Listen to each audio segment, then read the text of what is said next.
podium ya mwana mukena Ibrator. Est-ce que j'y même pas le podium mwana? Non la Tunisiko. Non le monde de musique. Dans la quartier la tête au sommet. Bon bien mais bon quand les cambo. Quartier la tête au sommet dans un grand hôtel. Mbalamo ko kofi a tourner. A ici va mettre naie. Madilo soko ya matati. Ah. Ba mona Madilo ozo ya pe bâtiment. Ba mona ka kala mingi te gindi zake belé Madilo a koti. Oh mais ndeni kofi a mona ke Madilo ozo ya. Amona ke unengi nini. Mbalamo ba bloquer puis on a no vu ko matati. Ba bloquer na se wala. Histoire vraie. Osomon, donc on a tout mes psychos. Bon, c'est que mon théâtre la podium est confité.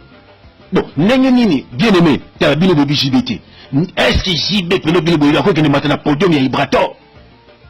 Osomon c'est quoi? Moi na Ibrator, nazo que le mawa.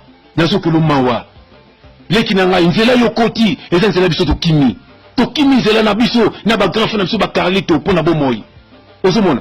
Voilà, kene na podium ya Ibrator, aka to bendo moto, to tala. Et puis, monite, JB, on a quoi, tazo mata, bien, JB, bah, monsieur, surtout JB, bimisa. Bon, ça n'a rien à nan. Alinga rata mon côté. Toke na wera. Bah, monsieur, monsieur, bimisa. Alinga rata mon côté. Moi, on a fabriqué, ils allaient mascarade, mais moi, il m'a baso ça la mascarade. Tu vas éviter baso qui disait payer. Mais moi, quand fabriqué ça, on va ninga sili. Azo, c'est sous bien. Pour les gars, on a la produit, mais maison Merouane. Moi, on a zone bango. T'as des bateaux, bah, linga, bah, monsieur, bah, on va bimisa te. Mais c'est à linga, Ibrator.